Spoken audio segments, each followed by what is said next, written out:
Assalamualaikum warahmatullahi wabarakatuh. Salam dahsyat, salam luar biasa, salam perkasa. Masih bersama saya dengan Dr. Eko. Pada kesempatan siang hari ini saya akan membahas bagaimana monitoring minggu pertama terkait dengan beberapa parameter yang harus kita waspadai. Memang ada banyak parameter yang bisa kita jadikan sebagai acuan.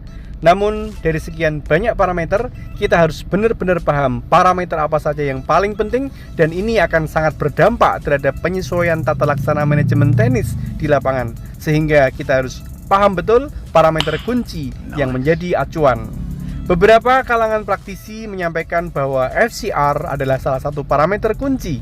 Namun di sisi lain, relative growth juga menjadi parameter kunci juga.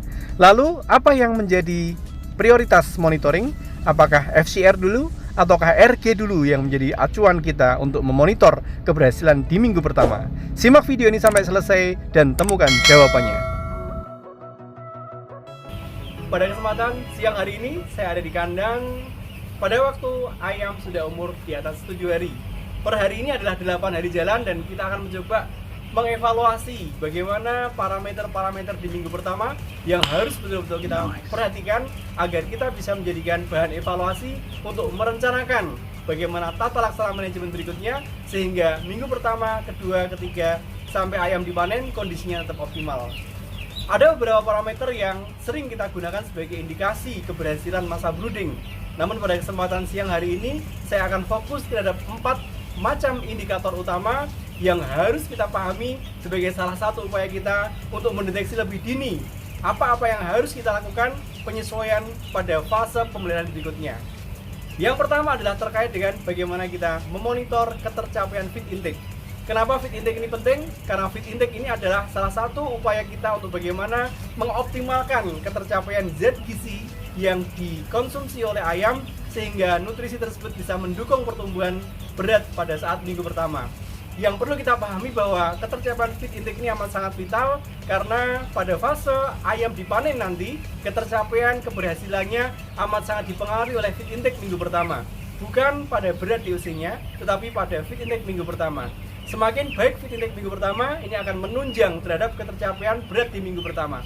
Dan ketercapaian berat di minggu pertama ini akan berdampak terhadap nanti pada saat hasil panen. Sehingga kita harus betul-betul memastikan bahwa feed intake di minggu pertama ini bisa optimal. Nilai standar yang bisa kita jadikan evaluasi adalah bagaimana pada waktu umur 7 hari minimal feed intake bisa tercapai 180 gram. Karena dengan tercapai 180 gram, maka kita berharap kondisi ketercapaian berat di minggu pertama bisa lebih optimal. Kemudian parameter yang kedua adalah terkait dengan pencapaian FCR, feed conversion ratio. Sebanyak apapun yang dikonsumsi oleh ayam di minggu pertama harus terkonversi menjadi daging dengan optimal. Dan FCR di minggu pertama ini sebagai dasar kita untuk mengevaluasi seberapa nyaman ayam pada saat minggu pertama. Kenapa ini penting? Karena pada saat minggu pertama ayam akan tumbuh sesuai dengan jumlah konsumsi pakannya. Namun ada beberapa hal yang mengerosi ketercapaian berat karena situasi tertentu yang menyebabkan FC-nya pada akhirnya akan lari di minggu pertama. Minggu pertama, arahan acuan kita untuk mengevaluasi di minggu pertama adalah bagaimana kita mengupayakan agar FC-nya di 0,86.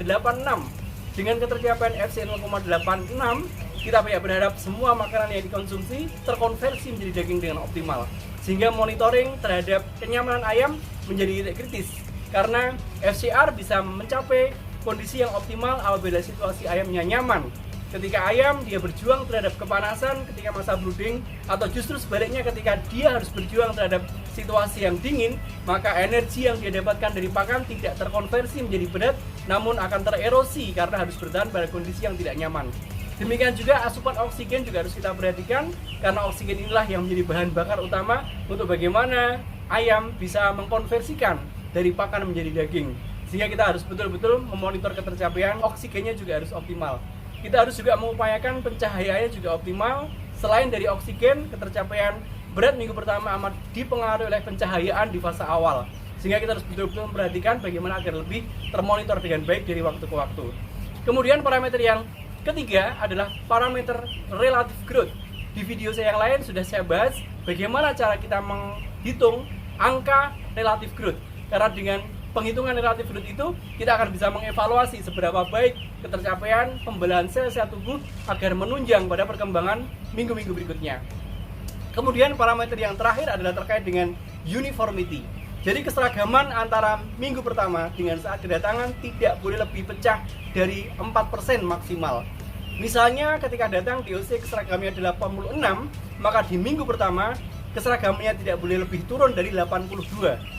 Pecahnya keseragaman antara kedatangan dengan minggu pertama ini ditoleransi hanya 4% saja.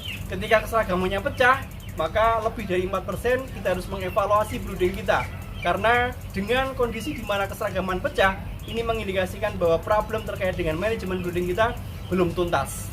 4 parameter ini menjadi suatu hal yang amat sangat betul-betul kita perhatikan, apalagi ketika ada situasi DOC yang bermasalah.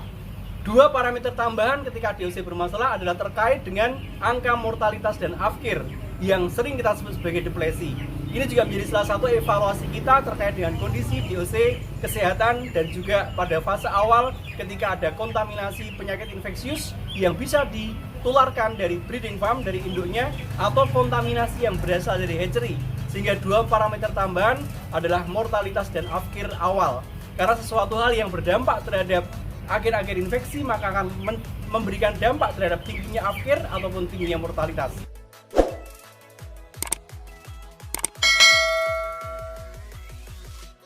Hal yang tidak kalah penting lagi yang harus kita monitor dari parameter-parameter yang sudah kita sampaikan tadi adalah bagaimana kita bisa mengkolaborasikan dari parameter-parameter yang ada untuk kita deteksi lebih dini problemnya lebih mengarah kemana.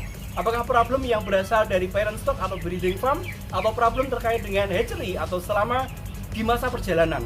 Dan ini menjadi salah satu hal yang terus kita runut di hari pertama sampai hari ke-7 pada masa brooding untuk kita selalu menyesuaikan tata laksana manajemen brooding agar dampak dari permasalahan yang ada di breeding farm ataupun di hatchery ataupun di perjalanan bisa kita minimalkan dampaknya sehingga tidak mengerosi pencapaian berat di fase awal pemeliharaan.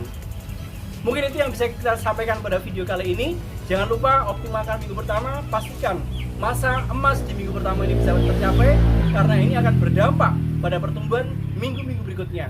Bahkan akan berdampak terhadap hasil akhir pemeliharaan. Terima kasih. Assalamualaikum warahmatullahi wabarakatuh. Dari uraian tersebut jelas bisa kita pahami bahwa ketercapaian feed intake menjadi titik kritis yang harus betul-betul diupayakan. Dengan semakin optimalnya ketercapaian feed intake minimal 180 gram dalam minggu pertama akan sangat menunjang ketercapaian relative growth. Sementara FCR atau feed konversi adalah untuk mengevaluasi seberapa jauh feed intake yang masuk terkonversi dengan baik menjadi daging.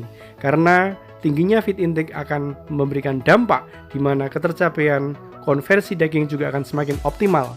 Pada kasus tertentu ketika pencapaian berat badan tidak mencapai sesuai dengan yang diharapkan, maka kita harus mengevaluasi tata laksana manajemen agar ketahuan apakah kondisi tersebut berdampak terhadap konversi dari pakan menjadi daging.